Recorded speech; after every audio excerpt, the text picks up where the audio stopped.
ज़िंदगी ना रुकती है ना थमती है, पर कठिनाइयाँ तो आती हैं और जाती हैं। हमारा है बस एक ही लक्ष्य और वो है कि हमें डट के रहना है। कोविड-19 सिचुएशन एक ऐसा माहौल जिसने हमारे इकोनॉमी को पूरी तरह से तहस नहस कर दिया है। इससे जुड़े सभी सेक्टर्स भी बहुत बुरी तरह से अफेक्ट हो गए हैं। मैं हूं डॉक्टर दिव्या, राजधानी न्यूज़ गुरुग्राम से आपके साथ जुड़ रही हूं गोवा कंट्री क्लब गुरुग्राम पालम विहार से।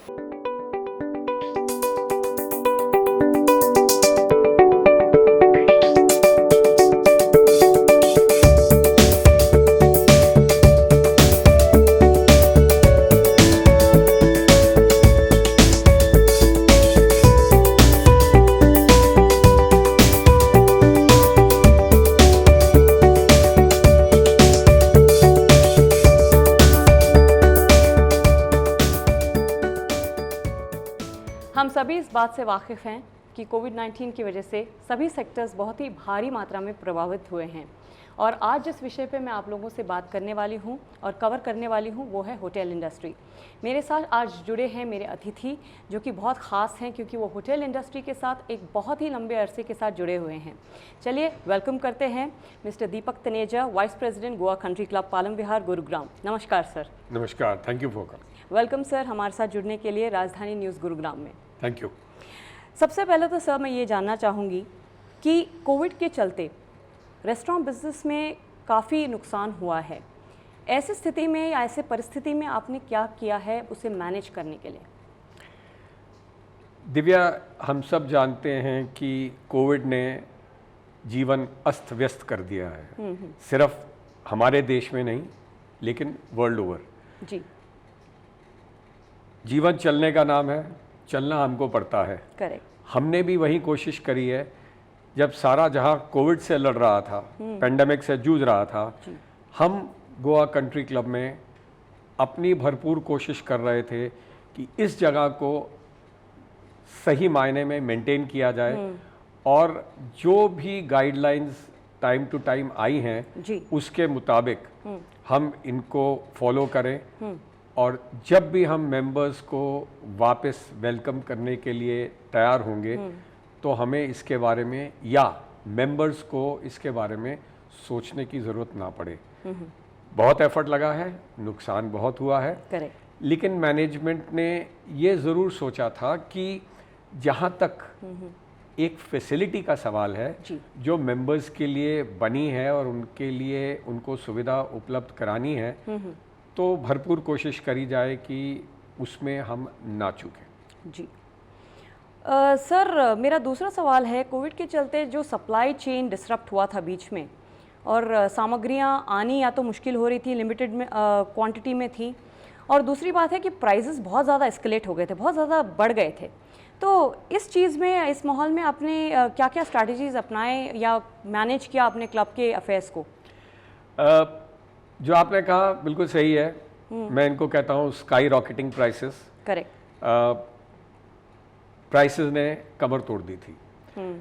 सिल्वर लाइनिंग इस दौरान सिर्फ एक ही थी और वो ये कि सरकार ने पब्लिक अपीयरेंसेस बंद की हुई थी जी। होटल बंद थे, क्लब्स बंद थे। तो हम लोगों की रिक्वायरमेंट सिर्फ इतनी थी कि जो ज़रूरतमंद हैं, हाँ जी, जिनकी अपनी कुछ परेशानियां हैं, जो घर में खाना शायद नहीं बना पाते और वो क्लब नहीं आ पाते क्योंकि क्लब बंद हैं, तो हमारी कोशिश थी कि किचन से उनके लिए होम डिलीवरी कर दी जाए जी। नुकसान उठाना पड़ा था क्योंकि जितनी भी चेन सप्लाईज थी टूट गई थी, हाँ जी, उनमें दरारें आ गई थी। लोगों ने पैसे ज़्यादा चार्ज करने शुरू कर दिए थे, लोगों ने ऑर्डर्स इफेक्ट करने बंद कर दिए थे। तो कई मर्तबा तो हमें लोकल जाके मार्केट से सामान खरीदना पड़ता था दुगने तिगने दामों पे। लेकिन आपका जो एक रेट बना हुआ है, हाँ, वो आप बदल नहीं सकते। करेक्ट। तो इस दौरान ये नुकसान क्लब को उठाना पड़ा है जी।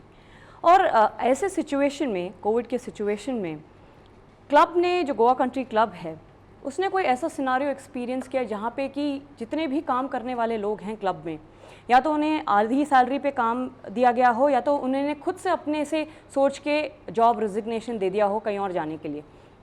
दिव्या, ऐसा है कि जब लॉकडाउन शुरू हुआ था मार्च में, काफ़ी लोग जिनको हम माइग्रेंट लेबर के नाम से कह सकते हैं, काफ़ी वर्कर्स उस टाइम अपने घर चले गए थे। आज का ये सीन है कि उनमें से काफ़ी मात्रा में लोग अभी भी वापस नहीं आए। कुछ आए हैं। ये सही है कि हम डबल हैटिंग, ट्रिपल हैटिंग कर रहे थे, यानी कि एक इंसान 2 या 3 लोगों का काम कर रहा था, क्योंकि मैन पावर कम थी, इनकम नहीं थी, एक्सपेंडिचर्स कांस्टेंट थे। तो एक बड़ा हेल्दी सा मिक्स हमें तैयार करना पड़ा था, जिसके अंदर कुछ लोगों की कटौती जो उनके जाने की वजह से हुई थी वो रही, कुछ लोगों ने एक्स्ट्रा काम करना शुरू किया, हाँ, और कुछ इफेक्ट सैलरी पे जरूर आया। करेक्ट। और व्हाट अबाउट जो हायर मैनेजमेंट है, हायर लेवल्स है, हायरार्की में अगर देखा जाए, उनमें कोई डिफिकल्टीज आई सैलरी वाइज? देखिए, वर्ल्ड ओवर ये फिनोमेना रहा है, करेक्ट, कि सैलरी में कटौती आई है, स्पेशली उस सेक्टर में जहां आपकी इनकम नहीं है, जहां आप मैन्युफैक्चर कर रहे हैं। अगर हम ये कहें कि क्लब रेगुलरली चल रहा होता जी, इनकम आ रही होती, फंक्शंस हो रहे होते और कटौती की जाती, तो शायद मैं ये मानता हूं कि वो ना गुजारा होता, अनवेलकम होता। करेक्ट, क्योंकि आपका बिजनेस चल रहा था। अगर आपका बिजनेस बंद है और वो भी आपकी वजह से नहीं, वो सरकार की हिदायत की वजह से या सीधा गवर्नमेंट की लॉकडाउन की वजह से, तो अपना सिर पानी से ऊपर रखना, करेक्ट, वो एक बहुत बड़ी जिम्मेदारी थी और काफ़ी हद तक हम लोग उस पर सक्सेसफुल हुए हैं, लेकिन उसकी कॉस्ट डेफिनेटली मैनेजमेंट को बेयर करनी पड़ी है। कोशिश यही रही है कि जो जितना कम से कम सैलरी कट हो सके लोअर स्टाफ में, वो की गई है, लेकिन हाँ, हायर स्टाफ में इफेक्ट उसी हिसाब से प्रोपोर्शनल ज़्यादा था। करेक्ट। और सर, इसी से संबंधित एक और चीज़ पूछना चाहूँगी मैं आपसे, वो ये है कि डेफिनेटली कोविड के दौरान और लॉकडाउन के दौरान तो एक फॉल हुआ ही है कस्टमर्स में आने का, because of course they had to be confined, घर में कन्फाइंड थे वो। तो अभी बिकॉज ये अभी थोड़ा रिलैक्स हो गया है, लोग भी उतना भय से नहीं चल रहे हैं कोरोना के मामले में, तो ज़िंदगी, क्योंकि उन्हें एक एहसास है कि ज़िंदगी चलनी चाहिए नॉर्मल वे में, तो they are trying to hit normalcy. So अभी आप क्या देखते हैं पैटर्न कस्टमर्स में, कि क्या कस्टमर्स आना शुरू हो रहे हैं, कि कैसा चल रहा है माहौल? दिव्या, अभी भी माहौल जो है वो इतना सीरीन नहीं हुआ है। भले ही जैसे आप आज सड़क पे चलते हैं जी, आप देखेंगे कि लास्ट 3 महीने में ट्रैफिक उसी हाल पे पहुंच गया है जो लॉकडाउन से पहले होता था। करेक्ट। ट्रैवलिंग टाइम आपका उसी हिसाब से इंक्रीज हो गया है, लेकिन एक फियर फैक्टर जो है वो कुछ तबके में, स्पेशली वो जो अब समझ लीजिए सीनियर सिटीजन है और जो बहुत कॉन्शियस हैं, उनमें ये बहुत ज़्यादा है। लेकिन मेरा ये मानना है कि जहाँ तक आज की पीढ़ी है, जो यंगस्टर्स हैं जी, उन्होंने अपना कदम बाहर उठा लिया है।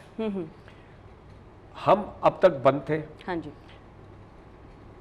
कोशिश हमारी थी कि हम खोलें, अब शुरू कर दें। पायस फेस्टिवल ऑफ नवरात्रास, हमारे माइथोलॉजी के हिसाब से लोग काफ़ी पर्टिकुलर हैं। जहाँ तक सवाल नॉन वेजिटेरियन का है या लिकर का है या बाहर खाने का है जी, तो उसकी मार्फक फ़र्क तो पड़ा है और अभी फुटफॉल रियली स्पीकिंग नहीं शुरू हुई है। ओके, इक्का दुक्का लोग आते हैं। कल दशमी है, हम ये मानते हैं कि ईवल की हार होगी, हाँ जी, और जो जीत होती है सच्चाई की, शायद उसके माध्यम से लोगों का फुटफॉल बढ़ना शुरू हो जाए। जैसे हमारे यूजुअली इकोनॉमिक्स में कहते हैं कि वी शेप्ड रिकवरी, मतलब ये है कि एक बहुत स्टीप फॉल होता है और उसके बाद क्विकली एक रिकवरी आता है ऊपर, तो ये वही सिनारियो बैठ रहा है यहाँ पे। आज की तारीख में ये बोलना मेरे लिए मुश्किल है कि ये वी ग्राफ में जाएगा। मैं अगर सोचूं तो इसको मैं साइनोसॉइडल ग्राफ में ज़्यादा रखूंगा कि ये चढ़ेगा गिरेगा डिपेंडिंग अपॉन कि उस टाइम में सिचुएशन क्या है जी। लेकिन उम्मीद मेरी ये है कि एक ना एक दिन आके ये फ्लैटनेस में आएगा। फ्लैट इन द सेंस कि कर्व पीक पे पहुंच के फिर फ्लैट हो जाएगा, स्टेबलाइज हो जाएगा जैसे लोगों की ज़िंदगी पहले एक ज़माने में चल रही थी। चलिए, और मेरा जो एक सबसे ख़ास सवाल है आपसे वो ये है कि कोविड के चलते जैसे आपने अभी रेस्टोरेंट की रीओपनिंग करवाई है इतने दिनों के बाद, डाइनिंग के लिए लोग आ सकते हैं। इससे पहले आपने होम डिलीवरी और टेक अवेज का ही चलन था यहाँ पे जी। तो इस पे आधारित सिंस आपने अभी रेस्टोरेंट खोला है, आप क्या क्या सेफ्टी मेजर्स इस पे आप लागू कर रहे हैं? दिव्या, जब आपने एंटर किया होगा क्लब, आपको उन्होंने डेफिनेटली सैनिटाइजर टनल के थ्रू भेजा होगा जी। सबसे पहला है कि आपका थर्मल इमेजिंग टेम्परेचर की एंट्रेंस पे है। एब्सोल्युटली। हमारे यहाँ इस टाइम मैं आपसे बात कर रहा हूँ, मास्क नीचे किया हुआ है, लेकिन ये ज़रूरी है कि थर्मल इमेजिंग होगी, बिगर मास्क के एंट्री नहीं होगी, पूरा क्लब सैनिटाइज होता है, कोई ऐसा कोना नहीं है क्लब का जो हम दिन में एटलीस्ट 2 बार, ओवरऑल पूरा क्लब एक बार होता है, जहाँ जहाँ ऑक्यूपेंसी है जी, वहाँ कम से कम 2 बार, या रेस्टोरेंट में एज एंड व्हेन कस्टमर जाता है उस एरिया का सैनिटाइज करते हैं। फिजिकल हाइजीन इन पे खास हम लोगों ने तवज्जो दी है। क्लोज्ड एरिया के अंदर आप मास्क नीचे नहीं उतारेंगे। यही है कोशिश कि ग्लव्स पहने रहेंगे, सिर कवर रहेगा, मास्क इस्तेमाल होगी, वेंटिलेशन पूरा होगा, और जो बेसिक सैनिटाइजेशन है वो हम करेंगे। और सर, मेरा आपसे आखिरी सवाल है, क्या क्या एमिनिटीज़ हैं जो आपकी अभी खुल गई हैं, और ख़ास करके बार पे मैं ज़रा सा आप चाहूँगी कि आप उसमें थोड़ी रोशनी डालें। भैया, बार के लिए हमारे पास बार है, लेकिन बार अभी ऑपरेशनल नहीं है। अच्छा। बेसिक रीज़न ये है कि बार के अंदर क्राउडिंग इनवेरेबली आप कंट्रोल लूज कर देते हैं। दूसरी चीज़ यह है कि इस बारी क्योंकि मार्च से लॉकडाउन चल रहा था, तो मार्च से सितंबर तक तो लाइसेंसेस सरकार ने इशू ही नहीं किए। हमने डेफिनेटली लाइसेंस के लिए अप्लाई किया है जी, और उम्मीद रखते हैं कि महीना ख़त्म होते होते, मैं कहता हूँ उम्मीद रखते हैं कि लाइसेंस आ जाएगा। लेकिन हमें बार में डबली इंश्योर करना पड़ेगा कि जो सोशल डिस्टेंस है वो डेफिनेटली मेंटेन किया जाए। तो कोशिश एक और भी होगी कि जैसे गवर्नमेंट ने भी कहा था कि बार बंद रखें, लेकिन अगर आपको लिकर सर्व करनी है तो आप रेस्टोरेंट में कर सकते हैं। तो हम भी उसी पे जोर देंगे कि जब रेस्टोरेंट खुलता है, फुल फ्लेज चलता है, बार में रिस्ट्रिक्शंस रहती हैं जी, तो कस्टमर्स को, मेंबर्स को ये सुविधा जो है वो मुहैया कराई जा सके रेस्टोरेंट के अंदर। ऑलराइट सर, बहुत बहुत शुक्रिया आपका। Thank you for having me. अपने स्केड्यूल से कीमती समय निकाल के हमारे साथ ये छोटी सी इंटरव्यू की। थैंक यू, एंड आशा करती हूँ कि आपने जो कुछ भी आज बताया है हमारे दर्शक उसे बिल्कुल एक कंसंट्रेशन के साथ सुनेंगे एंड उस पर अमल करेंगे। जितने भी सेफ्टी मेजर्स के बारे में आपने भी बात की थी वो उस पर भी अमल करेंगे। तो thank you so much for joining with me. Thank you very much. मैं भी आशा करता हूँ कि जो सुनेंगे आपका इंटरव्यू वो ये ना सोचें कि उनको सुनाने के लिए बोला गया है। बेशक आके देखें, परखें और फिर डिसीजन लें कि जो बोला है क्या वो सही है। डेफिनेटली। और मैं ये ज़रूर कहना चाहूँगी कि इस क्लब से दीपक तनेजा सर से तो मैं आज ही मिल रही हूँ, लेकिन मैं इस क्लब से बहुत ही पहले से एसोसिएटेड हूँ फ्रॉम द टाइम ऑफ 1996। तो इस क्लब के बारे में मुझसे ज़्यादा तो शायद कोई जानता है यहाँ पे। तो इसीलिए मैं यही आशा करूँगी कि सभी लोग जो गुरुग्राम के इस क्लब के बारे में जानते हैं या फिर जो नहीं भी जानते हैं वो प्लीज़ एक बार ज़रूर इस क्लब का लुत्फ़ उठाएँ। Thank you so much. Thank you very much. Thank you. Goa country club के रेस्टोरेंट के बारे में चलिए और जानकारी पता करते हैं यहाँ के head chef mister Surendra Yadav से। नमस्कार जी, आपका स्वागत है राजधानी न्यूज़ गुरुग्राम में। Thank you ma'am. अच्छा, पहले तो सुरेंद्र जी ये बताइए कि रेस्टोरेंट में खास करके क्या सेफ्टी मेजर्स हैं जो आप फॉलो कर रहे हैं? मैम अब कोविड का टाइम चल रहा है, कोविड में लोग घरों में वैसे ही डर के कम आ रहे हैं। हाँ जी। तो उन सबको हम पहले तो दिन में इन्फॉर्म करते हैं अपने मेंबर्स को हाँ जी कि भाई हमने ये सेफ्टी मेजर्स अपनाए हुए हैं जिनकी होम डिलीवरी जाते हैं। जी। और कोविड के चलते आप तो जानते ही हैं कि बहुत सारी सामग्रियां नहीं मिल रही थी या तो बहुत ज़्यादा एक्सपेंसिव हो गई थी, तो उस टाइम पे आपने मेनू में क्या चेंजेस लेके आए थे?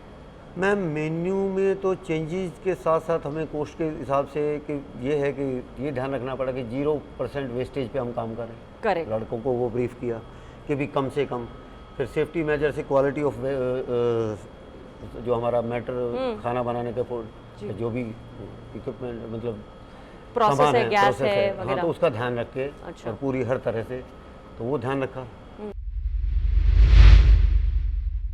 होटल इंडस्ट्री ने तो अपने उतार चढ़ाव देखे ही हैं, पर वो कहते हैं ना कि उम्मीद पर ही दुनिया कायम है। चलिए इसी उम्मीद की लौ को लेकर हम आगे बढ़ते हैं और यही दुआ और कामना करते हैं कि हर एक ज़िंदगी सुखमय बीते, और एट द सेम टाइम यही दुआ भी करते हैं कि इकॉनमी के ग्रोथ की रफ्तार जल्दी ही बढ़े।